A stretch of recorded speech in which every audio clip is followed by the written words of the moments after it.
You're listening to Season 9 of Mobile Suit Breakdown, a weekly podcast covering the entirety of sci-fi mega franchise Mobile Suit Gundam, researching its influences, examining its themes, and discussing how each piece of the Gundam canon fits within the changing context in Japan and the world, from 1979 to today.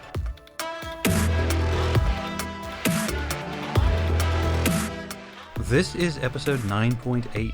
Your Fave is a War Criminal, Part 1, and we are your hosts.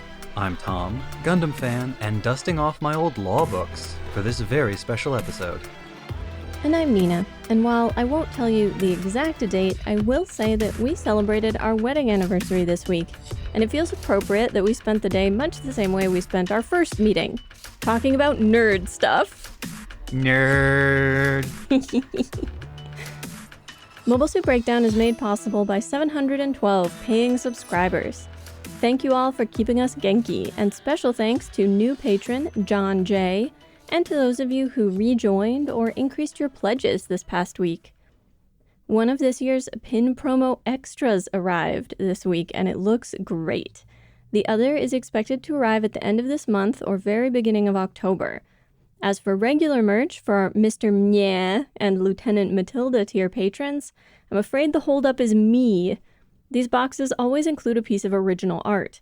In the past, I've done calligraphy, watercolors, and prints, and this year's art needs a couple more tweaks before it's ready. Once that's done, we will be able to unveil all the merch box contents and start mailing them out. If you subscribe at one of the tiers I mentioned, now is a good time to make sure your mailing address is up to date on Patreon.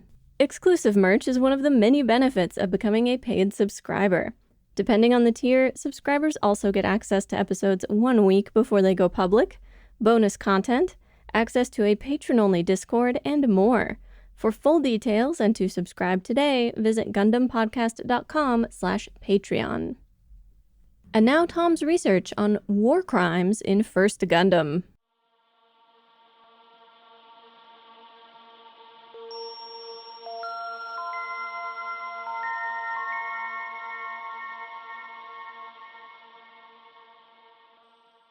Your favorite Gundam character might be a war criminal. If you're even a little bit plugged into the online Gundam fandom, you have probably seen people throwing around the term war criminal to describe Gundam characters. Sometimes as a joke, sometimes seriously. But these claims almost never identify the specific alleged war crimes or the facts and circumstances giving rise to those allegations.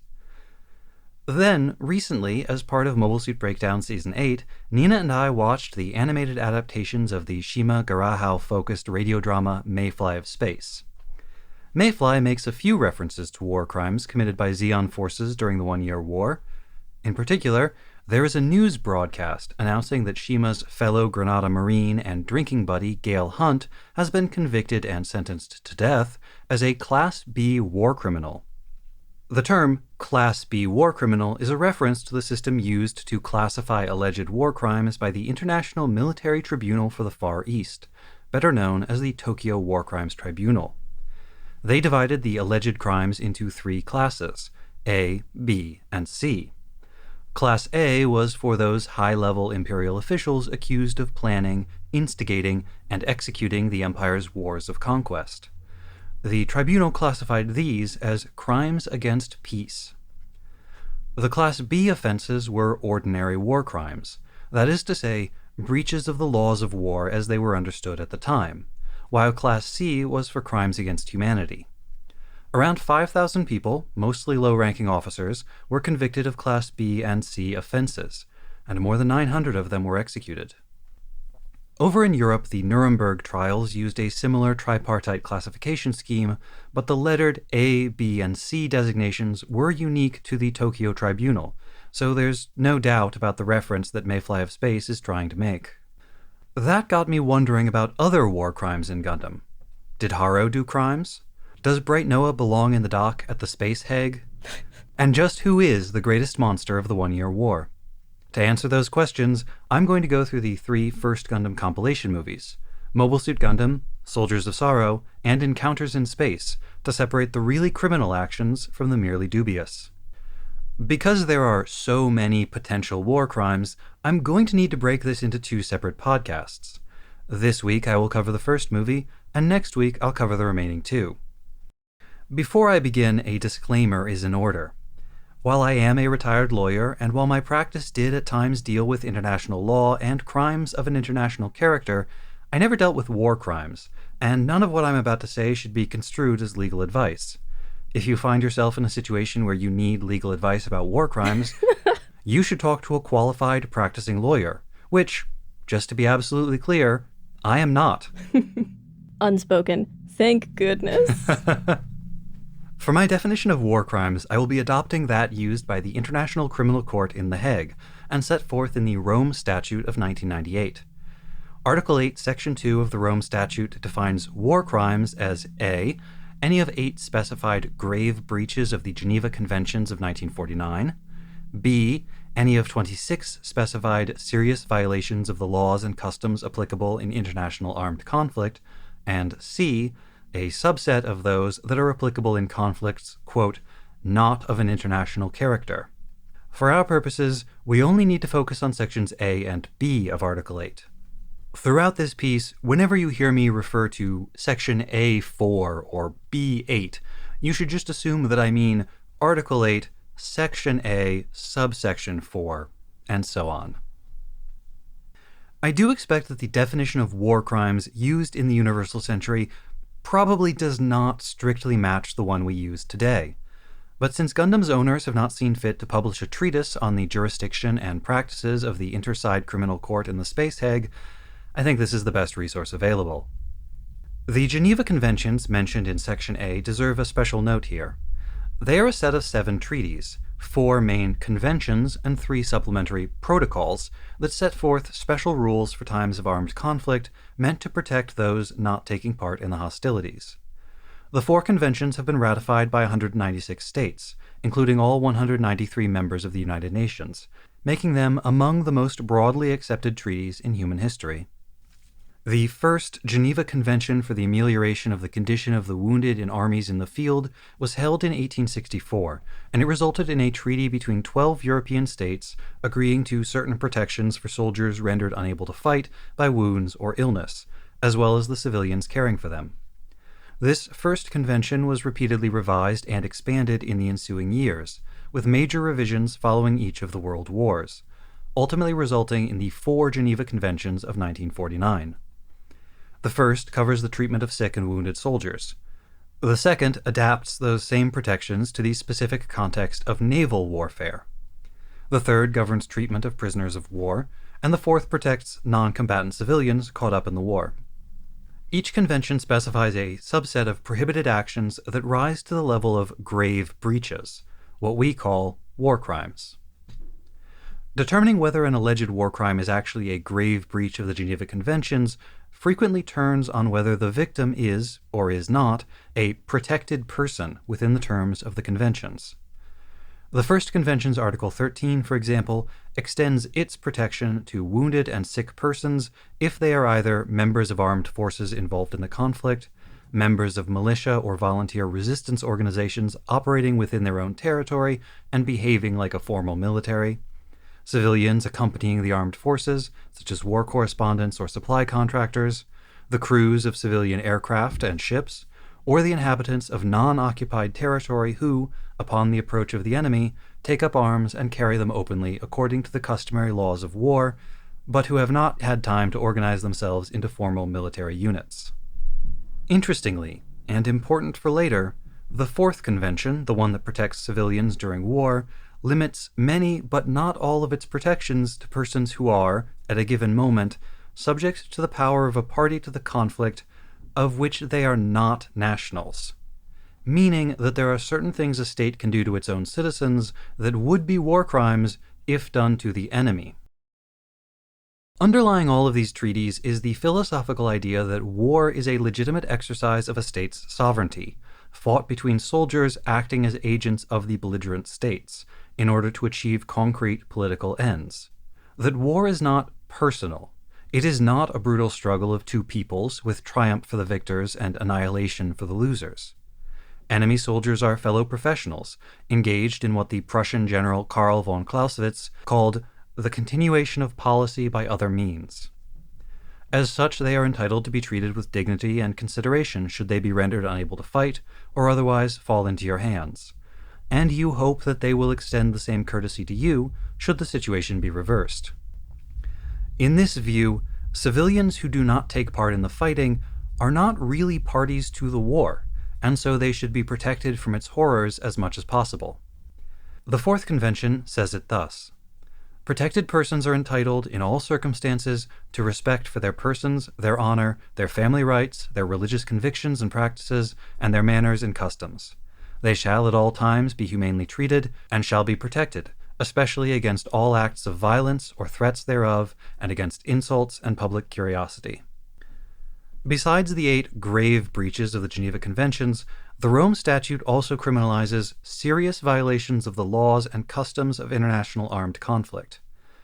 This list is longer and broader, covering victims who might not qualify as protected persons under the conventions, and codifying both long-established military custom, like respect for the flag of truce, as well as new prohibitions inspired by the fresh horrors of modern industrial warfare, such as a ban on the use of poison gas. Thus, while the poison gas attacks on civilian colonies depicted in Mayfly of Space don't actually appear in First Gundam, I can still tell you, by way of example, that they amount to war crimes under Article 8, Section 2, subsection A1, willful killing of protected persons, A3, willfully causing great suffering to protected persons, B1, attacking civilians, B4, causing excessive incidental civilian death, B5, attacking undefended places, B17, employing poison, and B18, employing deadly asphyxiating or toxic gas. Given the operation's nature and its objectives, it also seems likely that someone in a position of command gave orders that there should be no survivors, which would be the war crime of denying quarter, section B12. Getting into the movies properly now, the first thing we see at the beginning of movie 1 is the colony drop, aka Operation British. The movie doesn't tell us much about it, but we know from other later sources that the colony was meant to strike Federation military headquarters in Jaburo, and that the devastation it caused to the rest of the world was incidental to that purpose. Here's where things get a bit tricky. It is a grave breach of the Geneva Conventions to commit extensive destruction or appropriation of protected property, which a civilian colony would be, unless the appropriation or destruction is justified by military necessity. That's Section A4. It is also a serious violation of the customary laws of war to conduct an attack knowing that there will be incidental harm to civilians or the environment if that harm is disproportionate to the legitimate military advantage to be gained. That's Section B4. So many very subjective terms. That's the law. Destroying the enemy high command is a legitimate military objective, and one that offers very significant military advantages. Zeon High Command seems to think that this one blow will be enough to end the war, and we know, from external sources again, that it very nearly did. But on the other hand, is it necessary enough? Is it advantageous enough? Does that military objective justify an attack that caused the deaths of billions of non-combatants? No! Of course it doesn't. And I'll defer to the movie itself here when it calls these actions atrocities that horrified all of humanity. Operation British was a war crime. It was also a crime against humanity, but that is a different question for a different day. Things get a lot more personal when slender denim jeans reconnoiter and then attack the Side 7 colony cylinder, where most of our heroes, still civilians at this point, live. I was careful to note here that Denim and Jean are never shown intentionally attacking civilians or civilian structures. They start their mission by observing that there are precious few civilians visible in the colony. The Zaku pilots concentrate their attacks on the Federation military facility and its defenders. Now at about 11 minutes, a stray shot from one of the Zakus does kill a group of civilians, but watching the scene, it seems that the pilot was attacking legitimate military targets and did not know that the civilians were there when he opened fire. Since Jean did not know that he was attacking protected persons, and did not intend to attack them, And since the incidental risk of civilian harm does not seem clearly excessive when compared to the military advantage to be gained from destroying the Federation's experimental mobile suit development facility, especially given that Jean has already observed the streets are empty and most civilians are already in their shelters, Jean is not a war criminal. Is Jean somebody's favorite? Is Jean your favorite? Nina, if there's one thing I've learned from making this podcast, it's that everybody is somebody's fave. On the Federation side, we have to ask whether Federation High Command intended to use the presence of civilians inside 7 to shield the Operation V facilities from attack. Essentially, were they using protected civilians as human shields to defend an otherwise legitimate military target? This is complicated by the unique nature of the space colony. If you put a military base inside a colony, it does not matter how far away from the civilian population it is. Any attack on the base will necessarily endanger the other inhabitants of the colony, because any damage to a colony imperils all of its inhabitants. This is the kind of thing that I would expect to see addressed in universal century jurisprudence. In the absence of a clear rule one way or the other, I'm going to look for evidence of intent. Did the federal forces intend to use the civilians as human shields? In this case, I think the Federation is in the clear. Based on a passing comment made by Frabo to Hayato about how their families were made to relocate away from the Side 7 base when it was built. That does not look like the behavior of an army trying to hide behind the civilian population. Speaking of the civilian population, let's now look at Amuro's actions during the attack on Side 7. After commandeering the Gundam, he attacks the 2 Zakus. He kills Jean while the latter attempts to retreat, and unwittingly triggers an explosion that seriously damages the colony. There's no prohibition against attacking retreating enemies. It would be a different matter had Jean offered his surrender. Amuro's reaction to the explosion plainly shows that he was not aware it could do that. No war crimes detected here. After the initial attack ends, the Federal forces enlist a number of civilian children from Side 7 to participate in the fighting.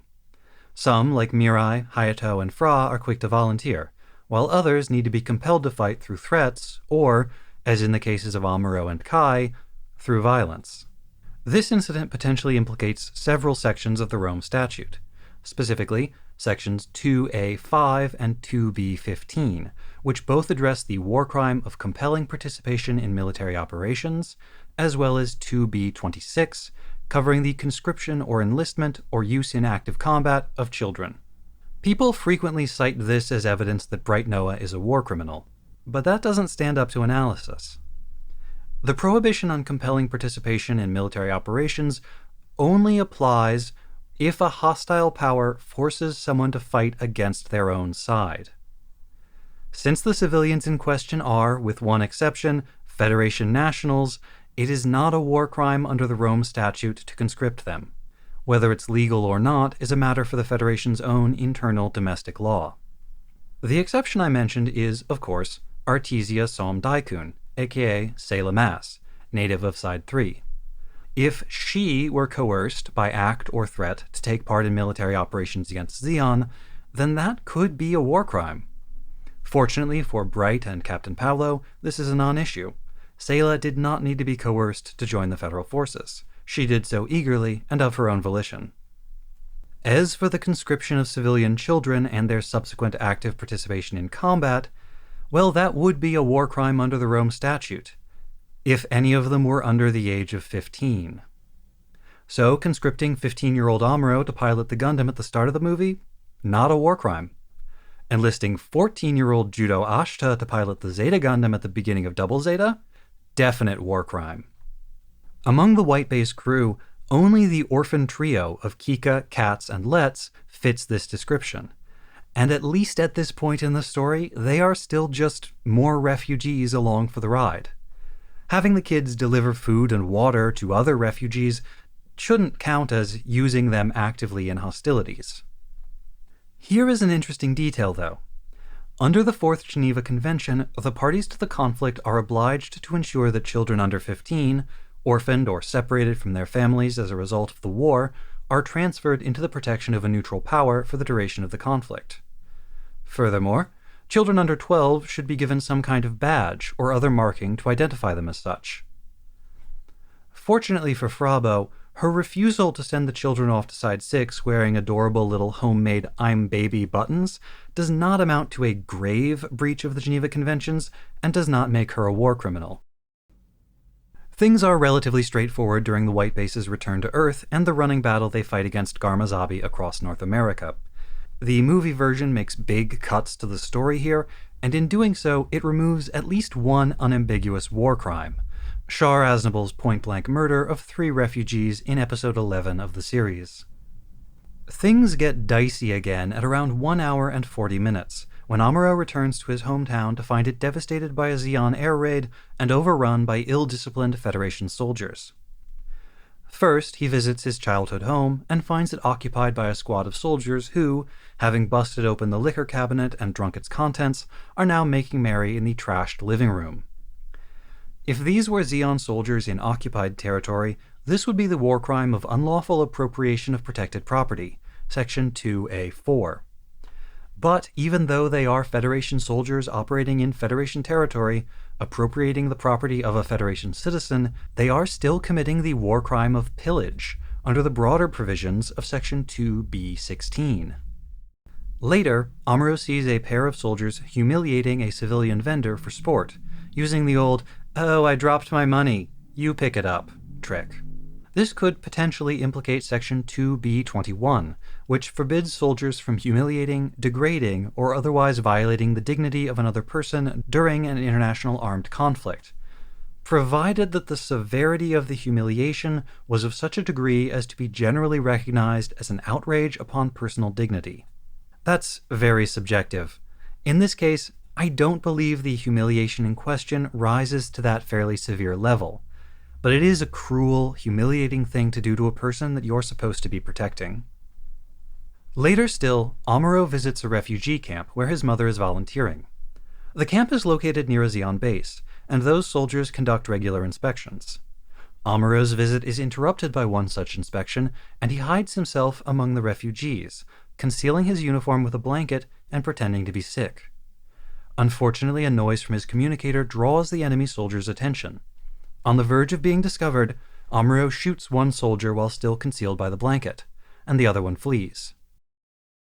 This looks bad for Amuro. By pretending to be a sick refugee, Amuro has invited the Zeon soldiers to believe that he is entitled to protection under the laws of war as an incapacitated non-combatant. Having invited their confidence, he then betrays it and kills one of them. This is textbook perfidy, and a violation of Section 2B11 of the Rome Statute. Amuro's lawyer at the Space Hague might argue that he did not initiate the deception intending to kill anyone, but that's a losing argument. He did intend to deceive them, to exploit the laws of war to his own improper benefit, and ultimately to betray their trust, exploiting it to make good his escape. What's more, the killing here was not accidental, and it was done while he was still concealed. At some point, Amuro decided to commit this perfidious crime, and then he carried out that intention. Amuro Ray is a war criminal. In light of this, I would like to suggest a change to the movie's script. After the shooting, Amuro's mother scolds him and says it's not right to point guns at people. This line should be removed and replaced by a more accurate one. If I may suggest, she should say, "It's not right to invite the confidence or belief of one or more persons that you are entitled to protection under the rules of international law applicable in armed conflict, and then to make use of that confidence in the treacherous killing or injuring of said person or persons." It just rolls right off the tongue, doesn't it? But there is a twist to all of this. Amuro would, assuming that the procedural rules don't change between now and UC 79, be the beneficiary of a loophole in the Rome Statute. Being either 15 or 16 years old, he has a birthday during the course of the show, he is considered old enough to fight, but because he is younger than 18, the International Criminal Court has no jurisdiction over his alleged war crimes. The idea is that children acting as soldiers are primarily victims, not perpetrators, and that they need rehabilitation more than punishment. Hopefully, once this blasted war is over, Amuro will finally get the intensive therapy he needs to become a stable, happy, well-adjusted adult. But that's where we'll end for today, with Amuro Ray confirmed to be a perfidious war criminal. Did I miss anything? Do you think my reasoning is off? Want to hear me do this kind of analysis for later shows? Send us an email at hosts@GundamPodcast.com, and I might address your points next week or in a future episode. Next time on episode 9.9, Your Fave is a War Criminal Part 2, Tom continues his analysis through the second and third First Gundam compilation movies. Until then, stay Genki, folks. And don't do any war crimes. I guess unless you're under 18, you can cut that if you want. I just think it's kind of funny that the whole, under 18 walks away clean apparently applies to war crimes also. But, that makes sense. Depending on how you define child, we do not consider children as culpable for their actions as we do adults. It's just funny that there's this category where, no one can be punished for using you in the war, and you can't be punished for the things that you do in the war. Yeah. Which, this looks like moral hazard.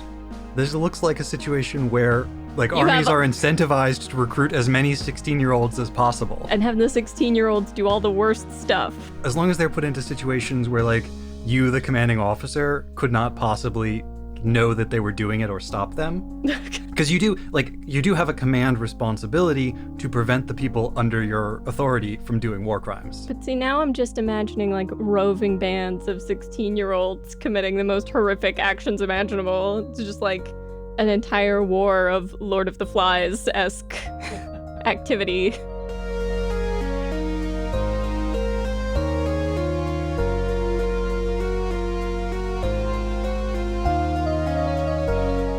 Mobile Suit Breakdown is written, recorded, and produced by us, Tom and Nina, in scenic New York City, within the ancestral and unceded land of the Lenape people, and made possible by listeners like you. The opening track is Wasp by Misha Dioxin. The closing music is Long Way Home by Spinning Ratio. You can find links to the sources for our research, the music used in the episode, additional information about the Lenape people, and more in the show notes and on our website, GundamPodcast.com. You can get in touch with us on Twitter or Instagram at Gundam Podcast, or by email to hosts@GundamPodcast.com. And thank you for listening.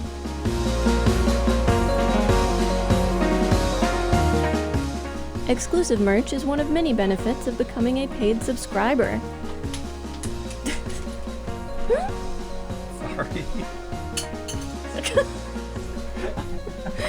I got the nerves. I'm sorry. I'm just gonna give you a minute.